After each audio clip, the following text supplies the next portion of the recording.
ମହାପ୍ରଭୁଙ୍କର ସେଇ ମୂର୍ତ୍ତିଟାକୁ ଧରି ଝିଅ ଗୁଣୁ ଗୁଣୁ ହେଇ କହୁଥାଏ, ଅବଢ଼ା ଖାଉଁ, ଡାଲମା ଖାଉଁ, ବେସର ଖାଉଁ, ଖଟା ଖାଉଁ, କ୍ଷୀରି ଖାଉଁ, ଖେଚୁଡ଼ି ଖାଉଁ, ନାନା ପ୍ରକାର ଜିନିଷର ନାଁ ବି କହୁଥାଏ।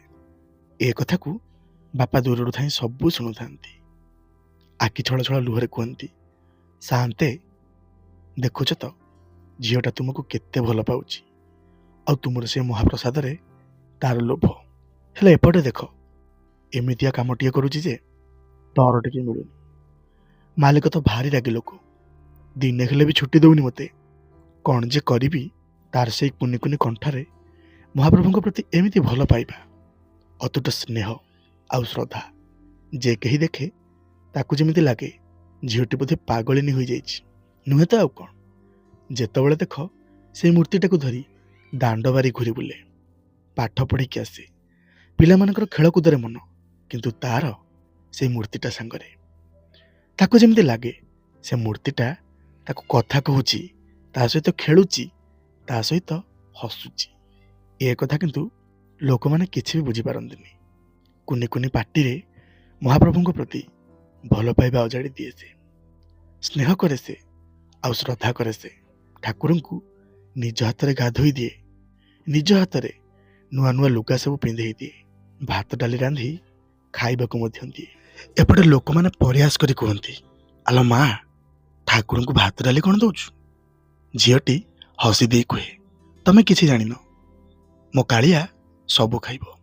ଭାତ ଖାଇବ, ଡାଲି ଖାଇବ, ଶାଗ ଭଜା ଖାଇବ, କ୍ଷୀରି ଖାଇବ, ଖେଚୁଡ଼ି ଖାଇବ। ହେଲେ ଝିଅଟିକୁ କିଛି ବି ଆସେନି, ମିଛିମିଛିକା ସବୁ ବନାଏ। ସତରେ ଠାକୁରଙ୍କ ପ୍ରତି ଯେ ଏମିତି ଭଲ ପାଇବା, ଯେ କେହି ଦେଖିବ ତାକୁ ମନରେ ଗର୍ବ ଆସେ, ଈର୍ଷା ଆସେ ସେ ଦୁଇ ଜଣଙ୍କ ଭଲ ପାଇବାକୁ ନେଇ। କିନ୍ତୁ ଝିଅଟି ବେଳେବେଳେ ଏମିତି ଜିଦି କରି ବସେ, ବାପା ମା ଆଉ ବୁଝେଇ ପାରନ୍ତିନି। ଯାହା କୁହେ ତାକୁ ଆଣି ଦିଅନ୍ତି। ଜିଦି କରି ବସେ ଏମିତି କିଛି ଜିନିଷକୁ ନେଇ ଯାହାକି ଶୁଣିଲେ ଆଶ୍ଚର୍ଯ୍ୟ ହେବେ। ଜିଦି କରି ବସେ, ଆଜି ମୋ ଠାକୁରଙ୍କ ପାଇଁ ଏଇ ଲୁଗାଟି ଆଣିବ, ଆଜି ମୋ ଠାକୁରଙ୍କ ପାଇଁ ଏଇ ରଙ୍ଗଟି ଆଣିବ। ମନକୁ ତାର ଯାହା ଆସେ ଜିଦି କରି ବସେ, କେବଳ ସେଇ ଠାକୁରଙ୍କ ପାଇଁ। ଆଉ ବାପା ବି ଖୁସିରେ ଆଣନ୍ତି। ଝିଅର ଜିଦିକୁ ମନା କରିପାରନ୍ତିନି, କାହିଁକି ନା ବାପା ଜାଣିଛନ୍ତି ଏ ବିଶ୍ୱବ୍ରହ୍ମାଣ୍ଡର ମାଲିକ ଯିଏ, ତାଙ୍କୁ ମୋ ଝିଅ ଶ୍ରଦ୍ଧା କରିଛି। ଦେବିନି ବା କେମିତି? ଯେତେ ବି କଷ୍ଟ ପଡ଼ୁ ଆଣିକି ଦିଅନ୍ତି। ଦିନେ ଠାକୁରଙ୍କ ସାଙ୍ଗରେ ଖେଳୁ ଖେଳୁ ନାନା ପ୍ରକାର ବ୍ୟଞ୍ଜନର ନାଁ କହି ଖୁଆଇ ଦେଉଥାଏ ମହାପ୍ରଭୁଙ୍କୁ। ଅଟଇଗଲା ସେଇ କୁନି ପାଟିଟା ସେଇଠି। କାଳିଆରେ ଏତେ ସବୁ ଜିନିଷର ନାଁ କହୁଛି, ମାତ୍ର ସେଇଥିରୁ ଅବଢ଼ା ଟିକେ ଆଉ ଡାଲମା ଟିକେ, ଆଉ ତା ସାଙ୍ଗରେ ସେଇ ମିଠା ଭାତରୁ ଟିକେ ମୁଁ ଖାଇଲେ ହୁଅନ୍ତାନି? ତୋତେ ମୁଁ ନିତି ଖୁଉଛି, ତୁ ମୋତେ ଟିକେ ଖୋଇଲେ ହୁଅନ୍ତାନି? ଏମିତି କହିକି ସେ ମହାପ୍ରଭୁଙ୍କ ପାଖରେ ସେଦିନ ଜିଦି କରି ବସିଲା ଝିଅଟି। ଆଉ ଆଶ୍ଚର୍ଯ୍ୟର କଥା, ଏମିତି ଜିଦି କଲା ଯେ ନିଜର ଭୋକ ଶୋଷ ମଧ୍ୟ ଭୁଲିଗଲା। ଆଗ ଅବଢ଼ା ଖାଇବି, ସେ ମିଠା ଭାତ ଖାଇବି, ଡାଲମା ଟିକେ ଖାଇବି, ତାପରେ ଯୋଉ କଥା। ମା ଆଉ ବୁଝେଇ ପାରିଲେନି। ବାପା ତାଙ୍କର କାମକୁ ଚାଲି ଯାଇଥାନ୍ତି। ଏଥର ବାପାଙ୍କ ପାଖକୁ ଫୋନ୍ ଗଲା କି ଝିଅ ବିଲକୁଲ କିଛି ବି ଖାଉନି, ତାର ଇଚ୍ଛା ହେଇଛି ଠାକୁରଙ୍କ ପାଖରୁ ଅବଢ଼ା ଖାଇବା ପାଇଁ। ବାପା ବହୁତ କଷ୍ଟରେ କହିଲେ, ହଉରେ ମା, ତୋ ପାଇଁ ନେଇକି ଯିବି, ମନ ଉଣା କରନି। ଝିଅ କିନ୍ତୁ ଜାଣିଛି କି ବାପା ଜିଦି କଲେ ସବୁ ଆଣି ଦିଅନ୍ତି, କିନ୍ତୁ ବାପା ତ କୁହନ୍ତି ତାଙ୍କୁ ସମୟ ହୁଏନି ଶ୍ରୀକ୍ଷେତ୍ର ଯିବା ପାଇଁ, ଅନେକ ବାଟ ପଡ଼େ। ମାଲିକଟା ଭାରି ରାଗି। ଠାକୁରଙ୍କୁ ପୁଣି ଗୁଣି ଗୁଣି ହେଇ କହୁଥାଏ, ମୋ ବାପାଙ୍କୁ ଟିକେ ତମ ପାଖକୁ ନେଇଗଲେ ହଅନ୍ତାନି? ମୁଁ ସିନା ଯାଇପାରୁନି, ମୁଁ ଛୋଟ ପିଲାଟେ, ସିଏ ତ ଭାରି ବଡ଼ ଲୋକ, ତାଙ୍କୁ ତମ ପାଖକୁ ନେଇଯାଅ, ତମ ଅବଢ଼ା ହାଟରୁ ସେ ମୋ ପାଇଁ ଅବଢ଼ା କିଣି ଆଣିବେ। ଖାଲି ତମେ ଖାଉଥିବ ଆଉ ମୁଁ ଖାଇବିନି। ମା ଯେତେବେଳେ ଏତକ ଶୁଣନ୍ତି ଆହୁରି ଜୋରରେ କାନ୍ଦ ଲାଗିଲା ତାଙ୍କୁ, କି ଝିଅଟି ଏମିତିକା ଜିନିଷକୁ ଜିଦି କରିଛି ଯାହାକି ବୋଧେ ଆଣିପାରିବେନି ସେ। ଠାକୁରେ, ତୁମେ ହିଁ ସାହା ଭରସା, ଦେଖୁଛ ତ କେମିତିକା ଜିଦିଆ ଝିଅଟେ। ଆଉ ମା ଜାଣି ସାରିଥିଲେ ଏମିତି ଜିଦି କରିଛି ଯେ ଖାଇବନି ସେ ଆଜି। ସତକୁ ସତ ସେୟା ହିଁ ହେଲା। ବାପା ଅବଢ଼ା ଆଣି ଆସିଲେ ମୁଁ ଯାଇ ଖାଇବି, ନହେଲେ ନାହିଁ।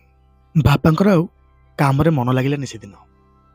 ସେ ମହାପ୍ରଭୁଙ୍କ କଥାକୁ ମନେ ପକାଇ ଏପଟେ ଝିଅର କଥାକୁ ମନେ ପକାଇ ଭାରି ମନ ଦୁଃଖରେ ଥାନ୍ତି। ମଣିମା, ତୁମର ସେ କୁନି ଭକ୍ତଟିଏ, ତାକୁ ତୁମେ ସାହା ହେଇଥାଅ। ଚେଷ୍ଟା କରିବି ଆଜି ଅବଢ଼ା ନେବା ପାଇଁ। କିନ୍ତୁ ନେବେ ବା କେମିତି? କେହି ଜଣେ ସାଙ୍ଗ ଆସି କହୁଥାନ୍ତି, କିରେ ମନଉଣା କାହିଁ କରୁଛୁ? ଛୋଟ ଝିଅଟିଏ ଅବଢ଼ା ଖାଇବାକୁ କହିଛି। ଗୋଟେ କାମ କର, ଏଇ ପାଖରେ ବଡ଼ ହୋଟେଲଟିଏ ଅଛି, ଆଉ ଭଲ ଭଲ ଜିନିଷ ମଧ୍ୟ ବନାହୁଏ। ତା ମନପସନ୍ଦର ଜିନିଷ କିଛି ନେଇଯା। ଛୋଟ ଝିଅଟି ବଳେ ବୁଝିଯିବନି। ବାପା କହୁଥାନ୍ତି, ନାଇଁରେ ଭାଇ, ସେମିତି ଜମା ହବନି। ସେମିତି ହେଇଥିଲେ ମୁଁ କାହିଁ ମନ ଦୁଃଖ କରିଥାନ୍ତି।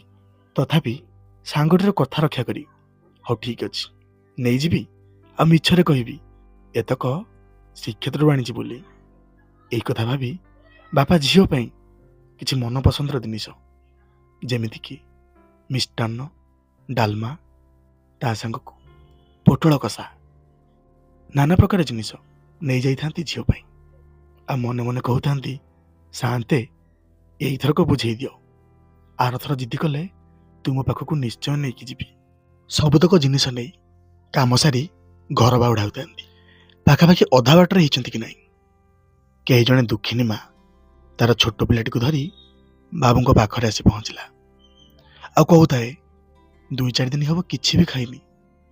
ଦେଖୁଛ ତ ମୋ ଛୋଟ ଛୁଆଟା ଖାଇବା ବିନା ମରିଯିବ ସିଏ, ମୋତେ ଟିକେ ଖାଇବାକୁ ଦିଅ। ଯେତେବେଳେ ଏଇ କଥା ଦେଖିଛନ୍ତି, ବାପାଙ୍କର ଆଖିରୁ ଧାର ଧାର ଲୁହ ବହିଗଲା। ହାୟରେ ବିଧାତା, ଏମିତିକା ଦୁଃଖ ଦେବାର ଥିଲା।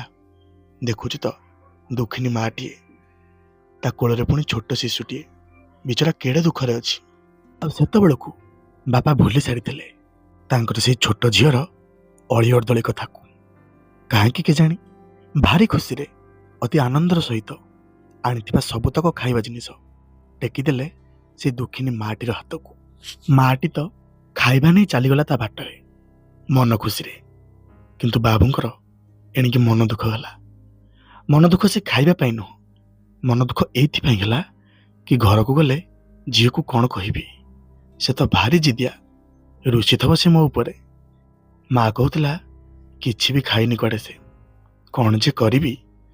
ମଣିମା, ତାକୁ ଟିକେ ସାହା ହୁଅ ତୁମେ, ତାକୁ ଟିକେ ବୁଝାଅ ତୁମେ। ଆଉ ମୁଁ ତୁମକୁ କଥା ଦେଉଛି, ସମୟ ବାହାର କରି ନିଶ୍ଚୟ ତୁମ ପାଖକୁ ନେଇଯିବି। ଆଉ ତୁମର ସେ ଅବଢ଼ା ହାଟରେ ତାକୁ ମନ ଭରି ଅବଢ଼ା ଖୁଆଇବି। ବାସ୍ ଏଇଥର ଟିକେ ବୁଝେଇ ଦିଅ ତା ମନକୁ। ଏମିତି କେତେ କ'ଣ କଥା କହି ସେଇ ମହାପ୍ରଭୁଙ୍କୁ ହାତ ଯୋଡ଼ିଦେଲେ ସେଦିନ ସେଇ ମଝି ରାସ୍ତାରେ। ତା ଛଡ଼ା କାଳିଆ ଠାକୁର କୁନି ଭକ୍ତଟିର ମନ କଥାକୁ କେମିତି ବା ନ ବୁଝିଥାନ୍ତେ? ସେ ପରା ଭୋକିଲା ପେଟର ଭୋକ ମେଣ୍ଟାନ୍ତି। ତାପରେ କୁନି ଭକ୍ତଟିଏ ଜିଦି କରି ଯେହେତୁ ନ ଖାଇ ନ ପିଇ ଶୋଇଛି, ତା କଥା ବୁଝିନଥାନ୍ତେ? ସେ ତାଙ୍କୁ ଏତେ ଭଲ ପାଏ, ଏତେ ଶ୍ରଦ୍ଧା କରେ।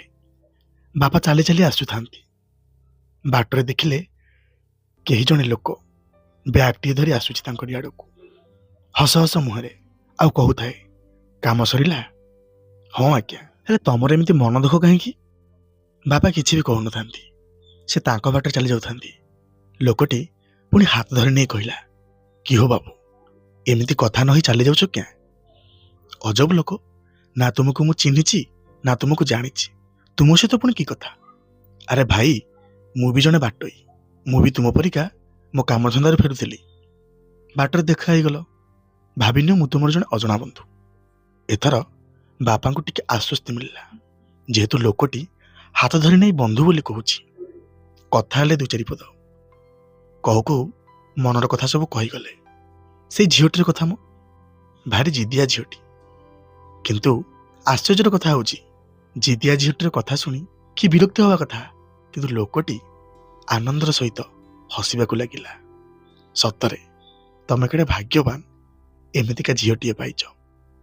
ଆଜିକାଲିକା ଦୁନିଆରେ ସମସ୍ତେ ମୋବାଇଲ ଫୋନରେ ଲିପ୍ତ, ଖେଳକୁଦରେ ଲିପ୍ତ, ଏଣୁ ତେଣୁ କଥାରେ ଲିପ୍ତ, କିନ୍ତୁ ତମ ଝିଅଟି କାଳିଆ ପ୍ରେମରେ ଲିପ୍ତ। ଦେଖିବ ସେଦିନେ ବହୁତ ଆଗକୁ ଯିବ, ଆଉ ତୁମର ନାଁ ରଖିବ। ଲୋକଟି ଏତେ ସବୁ କଥା କହିଲା ପରେ ବି ବାପାଙ୍କର ଭାରି ମନ ଦୁଃଖ ହୋଇଥାଏ, କେବଳ ସେଇ ଅବଢ଼ା ମହାପ୍ରସାଦ ପାଇଁ। ଲୋକଟି ତା ବ୍ୟାଗରୁ ପୁଡ଼ିଆଟିଏ ବାହାର କଲା, ଆଉ କହିଲା, ନିଅ, ଏଇଟା ତୁମ ଝିଅକୁ ଦେଇଦେବ। ବାପା କିନ୍ତୁ ଆଣିବାକୁ ନାରାଜ। ନାଇଁ ନାଇଁ, ସେସବୁ କିଛି ଦରକାର ନାହିଁ, କିନ୍ତୁ ଲୋକଟି କହିଲା, ମୁଁ ଛୋଟ ପିଲାଙ୍କୁ ଭାରି ଭଲ ପାଏ।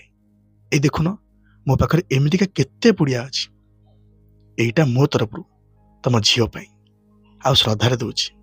ନିଅ, ଆଉ ଦେଖିବ ସେ ୟାକୁ ଦେଖିଲେ ଭାରି ଖୁସି ହେଇଯିବ।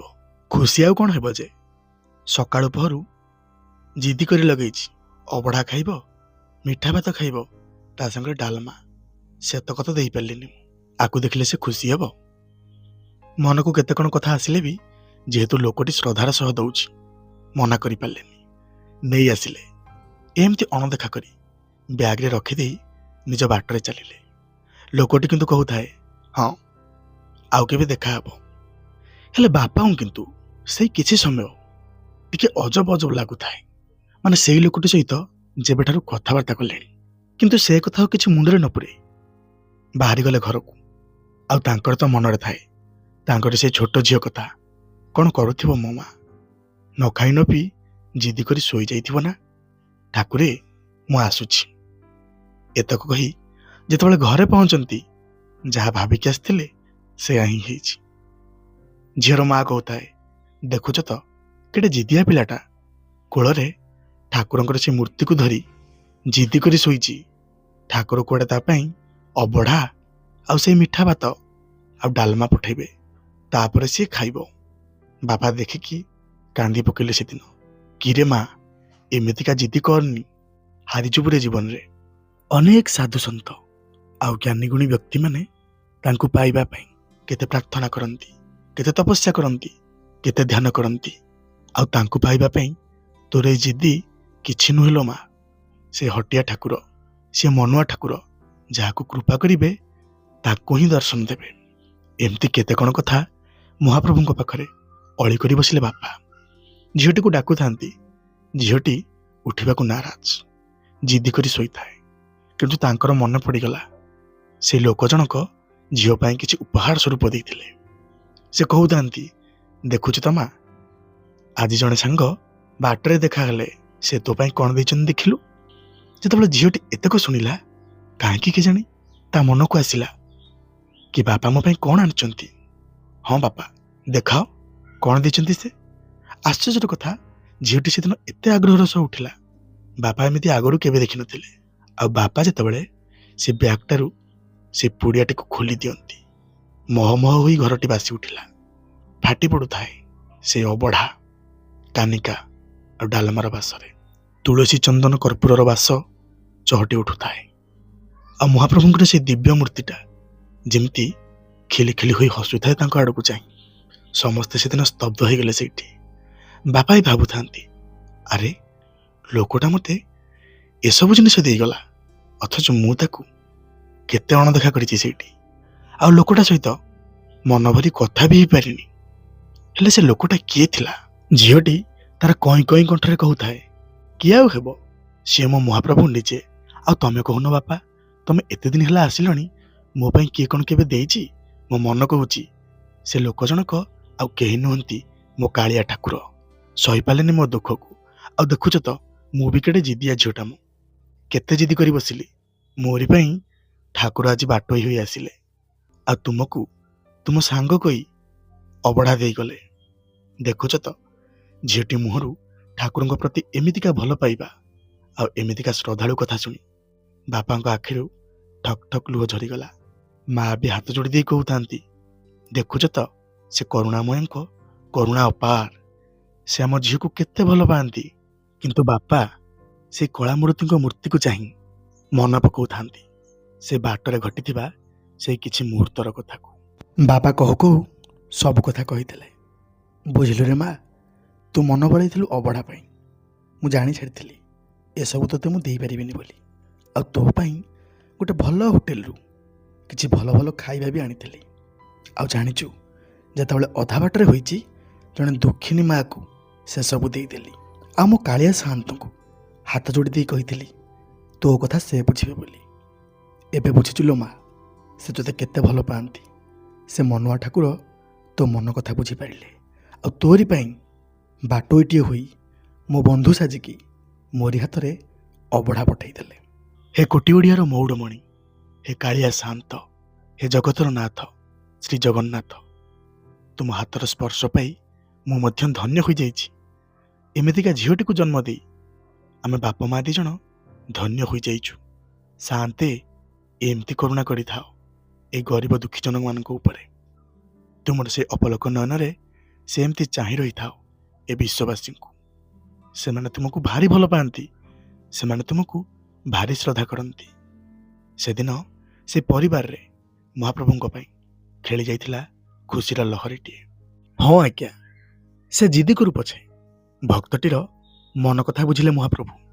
ସେ ପରା ଭାବଗ୍ରାହୀ, ଭାବକୁ ନିକଟ, ସେ ଅଭାବକୁ ଦୂର।